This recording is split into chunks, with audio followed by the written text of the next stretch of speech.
আসসালামু আলাইকুম। কেমন আছেন সবাই? আশা করি সবাই ভালো আছেন। আলহামদুলিল্লাহ আমিও ভালো আছি। এভাবে নিয়ম মেনে ব্যবসা শুরু করলে পিছনের দিকে আর তাকাতে হবে না। আমরা অনেক ভাইয়ের আছি একটি ব্যবসা কিভাবে শুরু করব সেটাই আমরা বুঝি না। যখন আপনি একটি বিজনেস শুরু করবেন, সেই বিজনেসটা শুরু করার আগে কিছু নিয়মকানুন থাকে। অর্থাৎ যেরকম আপনার হাতে 20 থেকে 50,000 1,00,000 টাকা আছে, আপনি একটি ব্যবসা প্রতিষ্ঠান করতে চান। সেই ক্ষেত্রে সেই ব্যবসাটা কিভাবে শুরু করবেন আপনি বুঝে উঠতে পারেন না। এবং আপনার মাথায় এটাও টেনশন লাগে আপনি যখন বিজনেসটা শুরু করবেন কিংবা ব্যবসাটা শুরু করার পরের থেকেই আপনার মাথায় অনেকটা টেনশন লেগে যায়। অনেকে আমাকে প্রশ্ন করতে পারেন যে রুবেল ভাই এটা আবার কোন ধরনের প্রশ্ন? এটা হচ্ছে সঠিক ধরনের প্রশ্ন। আচ্ছা আপনার হাতে 50 থেকে 1,00,000 টাকা আছে। আচ্ছা সেই টাকাটা কি আপনার পার্সোনাল? আমরা এই ভাবাটা কখনো ভাবি না। ধরে নিন আপনার হাতে বেশ কিছু টাকা আছে। আমি আপনাদেরকে যদি শর্টকাটে বুঝাই, ধরেন এই যে আমার হাতে একটি মানি ব্যাগ। আচ্ছা এই মানি ব্যাগের ভিতরে ধরে নিন বেশ কিছু টাকা। আচ্ছা এখানে কত টাকা আছে? এরকম হতে পারে 15 থেকে 20,000 কিংবা 10,000 টাকা আছে। আচ্ছা এই যে যে সমস্ত টাকা এটা হচ্ছে আমার পার্সোনাল।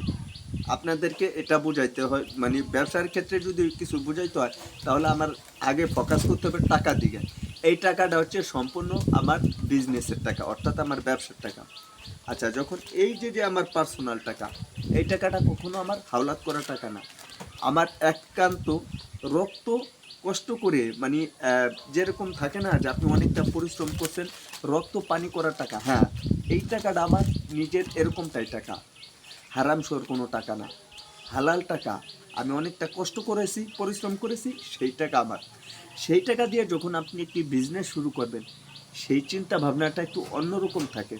আর যদি এটা না হয়ে যদি এরকমটা থাকে, যখন আপনি একটি বিজনেস শুরু করবেন কিংবা একটি ব্যবসা শুরু করবেন, সেই ক্ষেত্রে যখন আপনার কষ্টের টাকা হয় তখন আপনার মাথায় এতটুকু টেনশন লাগে যে আপনার এই পরিশ্রমের টাকা, এই কষ্টের টাকা দিয়ে আপনি কিছু একটা করতে চাইতেছেন। অর্থাৎ ধরে নিন এই যে আমার একটি দোকান, আমার ছোট্ট একটি মুদি দোকান। এই দোকানের থেকে আমি এই দোকানটা কিভাবে শুরু করেছি, আমার দোকানটা ওই সাইটে ছিল। যখন আমি এই বিজনেসটা শুরু করি করোনার সময়, তখন আমার কাছে 700 টাকা পুঁজি ছিল, অর্থাৎ আমার ক্যাশ টাকা ছিল। এটা সম্পূর্ণ আমার কষ্টের টাকা ছিল। যখন আমি ঢাকা থাকতাম, একটি কাজ করতাম, যে কোনো একটি কাজ হতে পারে। আপনারা জানেন যে আপনার যখন একটি বিজনেস শুরু করবেন সেই বিজনেসের পিছনে কিছু ব্যাখ্যা থাকে। 700 টাকা দিয়ে আমি বিজনেসটা শুরু করি, আজকে আমি এ পর্যন্তই, আমি হাজার হাজার টাকা এখন আমি প্রতিদিন আমি হাত দিয়ে গুনতেছি। তো আপনাকে ওই ভাবাটা ভাবতে হবে, পিছনের দিকে তাকাইতে হবে না।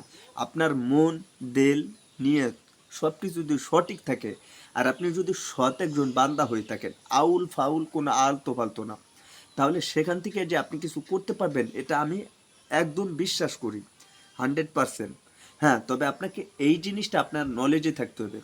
আর যদি এটা না হয়, যদি ওটা হয়, যেরকম আপনার হাতে 50 থেকে 1,00,000 টাকা আছে, সেই টাকাটা হতে পারে অন্য কারো, কিংবা হাওলাত বরত করেছেন, কিংবা এরকমটাও হতে পারে যে আপনি লোন আনছেন, কিংবা সুদের উপরে টাকা। তাহলে আপনার মাথায় এরকম একটি প্যারা থাকবে কিংবা এরকম একটি টেনশন থাকবে যে টেনশনের, মানে টেনশনের কি বলবো, এত এরকম একটি পেশা যখন একটি দ্বারা এক পর্যায়ে একটা এরকম একটি শুরু হয়ে যায় যে আপনি টেনশনে আর বাঁচতেছেন না। মানে মাথাটা এরকম একটি পেশার চাপ দেয়, যখন আপনি সিদ্ধান্ত নিয়েছেন বিজনেস আর করবেন না কিংবা ব্যবসাটা আর করবেন না। এদিকে আপনি মাল কিনতে হবে, এদিকে টাকার চাপ, এদিক দিয়ে বাড়ির দিকে ফ্যামিলি, এদিক দিয়ে আপনি এটা করুন সেটা করুন।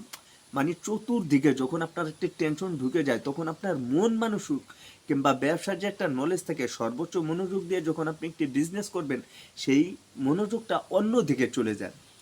ওই যে কুরে কুরে আপনার টেনশনগুলো খাচ্ছে। আপনার বিবেকে কি মনে হয়, যখন আপনি একটি বিজনেস করবেন কিংবা একটি ব্যবসা শুরু করবেন, আপনার মনোযোগই থাকতে হবে শুধু খালি ব্যবসার দিকে।